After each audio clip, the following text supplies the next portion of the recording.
Channel history 24/7 में स्वागत है। प्यारे साथियों, आज तारीख है 10 दिसंबर। आज के सेशन में हम लोग आज के मुख्य करंट अफेयर्स के क्वेश्चंस का एक्सप्लेनेशन करेंगे और एग्ज़ाम की दृष्टि से जो भी करंट अफेयर महत्वपूर्ण होंगे उनको देखेंगे। तो चलिए आज की वीडियो शुरू करते हैं। आज की करंट अफेयर्स को देखते हैं। सबसे पहला हमारा प्रश्न है, हाल ही में भारत ने ISSF वर्ल्ड कप फाइनल 2025 में कुल कितने पदक जीते? तो हाल ही में भारत ने ISSF वर्ल्ड कप फाइनल 2025 में 6 पदक जीते। भारतीय निशानेबाज ने दोहा के कतर में आयोजित ISSF वर्ल्ड कप फाइनल 2025 में कुल 6 पदक जीते हैं, 2 स्वर्ण, 3 रजत और 1 कांस्य पदक। ISSF वर्ल्ड कप 2025 भारतीय पदक विजेता सिमरनप्रीत कौर महिला 25 मीटर पिस्टल में स्वर्ण पदक जीता है। सुरुचि सिंह महिला 10 मीटर एयर पिस्टल में स्वर्ण पदक जीता है। संयम महिला 10 मीटर एयर पिस्टल में रजत पदक जीता है। ऐश्वर प्रसाद सिंह तोमर पुरुष 50 मीटर राइफल में 3 पोजीशंस में रजत पदक जीता है। अनीस भावल पुरुष 25 meter rapid fire air pistol में रजत पदक जीता है। तो प्यारे साथियों, ISSF वर्ल्ड कप फाइनल 2025 में भारत के द्वारा कुल 6 पदक आए हैं, जिसमें 2 स्वर्ण, 3 रजत और 1 कांस्य पदक आया है। नेक्स्ट क्वेश्चन देखते हैं। नेक्स्ट हमारा प्रश्न है, हाल ही में दक्षिण पूर्वी एशियाई खेलों का कौन सा संस्करण आयोजित किया जा रहा है? तो दक्षिण पूर्वी एशियाई खेलों का 33वां संस्करण आयोजित किया जा रहा है हाल ही में। तो 33वें दक्षिण पूर्वी एशियाई खेलों का आयोजन 9 से 20 दिसंबर तक थाईलैंड के बैंकॉक और चानबुरी प्रांत में किया गया है। इसकी थीम रहेगी एवर फॉरवर्ड। थाईलैंड लगभग 13,657 खिलाड़ियों की मेज़बानी कर रहा है, जहां 11 दक्षिण पूर्वी एशियाई राष्ट्र इसमें भाग लेंगे। ये देश हैं Thailand, Malaysia, Indonesia, Cambodia, Philippines, Singapore, Myanmar, Vietnam, लाओ, पीपुल्स डेमोक्रेटिक रिपब्लिक, ब्रुनोई और दारुसलाम। ये देश इसमें भाग लेंगे। ये 33वां दक्षिण पूर्वी एशियाई खेल है, जो कि थाईलैंड के बैंकॉक ने 9 से 20 दिसंबर तक आयोजित किया जा रहा है। नेक्स्ट क्वेश्चन हम देखते हैं, हाल ही में अमित शाह ने बनारस डेयरी द्वारा निर्मित नए बायो CNG और उर्वरक संयंत्र का उद्घाटन कहां पर किया गया है? तो हमारे गृह मंत्री अमित शाह ने बनारस डेयरी द्वारा निर्मित बायो CNG उर्वरक संयंत्र का उद्घाटन किया है गुजरात में। केंद्रीय गृह और सहकारिता मंत्री अमित शाह ने गुजरात के वाव थराड़ जिले में बनारस डेयरी द्वारा निर्मित नए बायो CNG और उर्वरक संयंत्र का उद्घाटन किया है और 150 दूध पाउडर सुविधा के लिए आधारशिला रखी गई है। नेक्स्ट प्रश्न देखते हैं दोस्तों, हाल ही में भारत सरकार ने 2030-31 तक तिलहन उत्पादन का लक्ष्य कितना निर्धारित किया है? तो 69.7 मिलियन टन तिलहन उत्पादन का भारत सरकार के द्वारा निर्धारित किया गया है। भारत सरकार ने वर्ष 2030-31 तक तिलहन उत्पादन का लक्ष्य 69.7 मिलियन टन तक निर्धारित किया है। नीति आयोग की अगस्त 2024 रिपोर्ट के अनुसार भारत चावल, भूसी तेल, अरंडी, कुसुम तिल और नाइजर जैसे कई तिलहन उत्पादों के उत्पादन में दुनिया में पहले स्थान पर है। वर्ष 2015-16 में 63.2% रही घरेलू खाद्य आयात निर्भरता 2023-24 में घटकर 56.25% हो गई है। नेक्स्ट क्वेश्चन देखते हैं, तो इसका राइट आंसर हो जाएगा 69.7 मिलियन। नेक्स्ट प्रश्न है, हाल ही में IMF यानी अंतर्राष्ट्रीय मुद्रा कोष ने किसे दुनिया की सबसे बड़ी रियल टाइम भुगतान प्रणाली के रूप में सूचीबद्ध किया है? तो यूनिफाइड पेमेंट इंटरफेस UPI को दुनिया की सबसे बड़ी भुगतान प्रणाली के रूप में किया है। अंतर्राष्ट्रीय मुद्रा कोष IMF ने भारत के UPI को लेन देन की मात्रा के हिसाब में दुनिया का सबसे बड़ा रियल टाइम भुगतान प्रणाली, रियल टाइम पेमेंट सिस्टम के रूप में मान्यता दी है। SI वर्ल्ड वाइड की prime time for real time 2024 report UPI ने वैश्विक रियल टाइम भुगतान लेन देन का लगभग 49% हिस्सा बनाया है, जिसमें भारत ने 129.3 अरब का लेन देन दर्ज किया गया है। आगे क्वेश्चन है, हाल ही में बोधि दिवस 2025 कब मनाया गया? तो 8 दिसंबर को हाल ही में बोधि दिवस 2025 मनाया गया। बोधि दिवस प्रतिवर्ष 8 दिसंबर को मनाया जाता है। यह लगभग 2500 वर्ष साल पहले उस दिन का प्रतीक है जिस दिन सिद्धार्थ गौतम को बोधि वृक्ष के नीचे ज्ञान की प्राप्ति हुई और वो बुद्ध बन गए। यह ज्ञान की प्राप्ति यात्रा में ध्यान, आत्मनिरीक्षण और ज्ञान, करुणा और अनासक्ति के प्रति प्रतिबद्धता को प्रोत्साहित करता है। नेक्स्ट क्वेश्चन देखते हैं, हाल ही में SIR के तहत मतदाता सूची को पूरी तरह से डिजिटल करने वाला पहला भारतीय राज्य कौन सा बना है? तो SIR के तहत मतदाता सूची को डिजिटल करने वाला पहला राज्य बन गया है राजस्थान।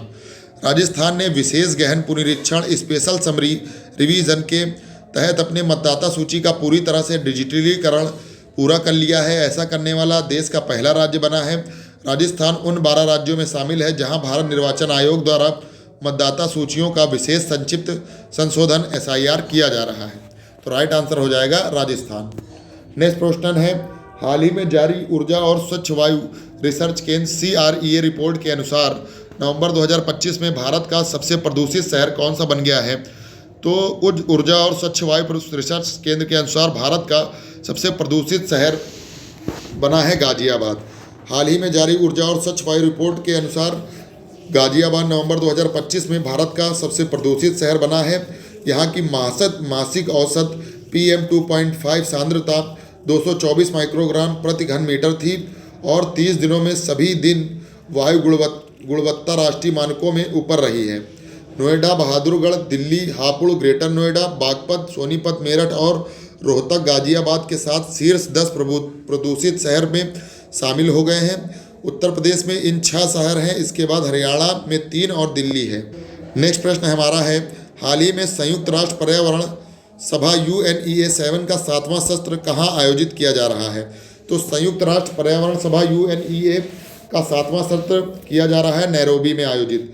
संयुक्त राष्ट्र पर्यावरण सभा का 7वां सत्र 8 से 12 दिसंबर तक नैरोबी केन्या में संयुक्त राष्ट्र पर्यावरण कार्यक्रम UNEP के मुख्यालय में आयोजित किया जा रहा है। पर्यावरण, वनिकी और जलवायु परिवर्तन राज्य मंत्री कीर्तिवर्धन सिंह इसमें भारत का प्रतिनिधित्व करेंगे। UNE पर्यावरणीय मामले में संयुक्त राष्ट्र में सबसे उच्च स्तरीय निर्णय लेने वाली संस्था है। नेक्स्ट क्वेश्चन देखते हैं, हाल ही में PETA यानी पीटा इंडिया का 2025 पर्सन ऑफ द ईयर किसे चुना गया है? तो रवीना टंडन को PET इंडिया का अभिनेत्री रवीना टंडन को पशु कल्याण और पौधों पर आधारित जीवन शैली के प्रति समर्पण के लिए PETA इंडिया का 2025 पर्सन ऑफ द ईयर चुना गया है। यह पुरस्कार उनके वन्य जीव की सुरक्षा, समुदायी जानवरों का समर्थन करने और सभी जीवों के प्रति सहानुभूति को बढ़ावा देने के निरंतर कार्यों के लिए मान्यता देता है। वह पीटा इंडिया के कॉर्पोरेशन सिटीजन प्रोग्राम के माध्यम से ह्यूमन शिक्षा भी ली थी। नेक्स्ट क्वेश्चन है, हाल ही में ग्लोबल ह्यूमन सोसाइटी में एमिनल वेलफेयर अवार्ड के सबसे युवा प्राप्तकर्ता कौन बने हैं? तो ग्लोबल ह्यूमन सोसाइटी के एनिमल वेलफेयर अवार्ड के युवा प्राप्तकर्ता बने हैं अनंत अंबानी। वनतारा वन्यजीव संरक्षण केंद्र के संस्थापक Anant Ambani global human society द्वारा पशु कल्याण के लिए ग्लोबल ह्यूमैनिटेरियन अवार्ड में सम्मानित होने वाले सबसे युवा प्राप्तकर्ता और पहले एशियाई बन चुके हैं। नेक्स्ट क्वेश्चन है, हाल ही में टाटा लॉकहीड मार्टिन भारत में C-130J सुपर हार्क्यूलिस के लिए नई MRO सुविधा कहाँ स्थापित करेंगे? तो इसका राइट आंसर हो जाएगा बेंगलुरु में। Tata advance system limited TASL और लॉकहीड मार्टिन बेंगलुरु में एक नई शिक्षा, रक्षा, मेंटेनेंस, रिपेयर्स और ओवरऑल MRO सुविधा मेंटेनेंस, रिपेयर एंड ओवरहाउल स्थापित करेंगे। यह भारतीय वायुसेना IAF के C-130J सुपर हार्क्यूलिस फ्लीट के टैक्टिकल एयरलिफ्टर का समर्थन करेगा। तो राइट आंसर हो जाएगा बेंगलुरु। नेक्स्ट क्वेश्चन है, हाल ही में विश्व का सबसे कम उम्र के FIDE रेटेड शतरंज खिलाड़ी कौन बने हैं? तो FIDE रेटेड शतरंज खिलाड़ी बने हैं सर्वज्ञ सिंह कुशवाहा। 3 साल 7 महीने और 20 दिन की उम्र में सर्वज्ञ सिंह कुशवाहा मध्य प्रदेश दुनिया के सबसे कम उम्र के FIDE रेटेड शतरंज खिलाड़ी बन गए हैं। उनकी पहली रेटिंग 1572 है जो न्यूनतम रेटिंग 14,000 से अधिक है। नेक्स्ट क्वेश्चन है, हाल ही में टाटा इलेक्ट्रॉनिक और किसने भारत में चिप्स का निर्माण और असेंबली करने के लिए समझौता ज्ञापन पर हस्ताक्षर किए हैं? तो इंटेल। हाल ही में टाटा इलेक्ट्रॉनिक्स और अमेरिकी चिप निर्माता इंटेल ने भारत में चिप्स का निर्माण और असेंबली करने के लिए समझौता ज्ञापन पर हस्ताक्षर किए हैं। इंटेल और टाटा गुजरात के धोलेरा और टाटा इलेक्ट्रॉनिक्स की आगामी सेमीकंडक्टर निर्माण सुविधा और असम के इसके आउटसोर्स में किए गए सेमीकंडक्टर के असेंबली परीक्षण प्लांट में इंटेल उत्पादों के निर्माण और पैकेजिंग का मूल्यांकन करेंगे। तो इसका राइट आंसर हो जाएगा इंटेल। तो प्यारे साथियों, ये थे आज के कुछ महत्वपूर्ण करंट अफेयर्स जो आपके एग्जाम की दृष्टि से महत्वपूर्ण है। आज के जितने भी महत्वपूर्ण करंट अफेयर्स थे उनका एक्सप्लेनेशन हम लोगों ने पढ़ा और सबके बारे में डिटेल से चर्चा की। अगर आपको हमारा वीडियो अच्छा लगे तो हमारे यूट्यूब चैनल History 24/7 को सब्सक्राइब करिएगा और हमारे वीडियो को ज़्यादा से ज़्यादा लोगों तक शेयर करिएगा। अगर आपको इस वीडियो की PDF चाहिए तो कमेंट बॉक्स में कमेंट कर दीजिएगा, हम आपको PDF प्रोवाइड करा देंगे। सभी लोगों का जुड़ने के लिए वंदे मातरम। जय हिंद, जय भारत।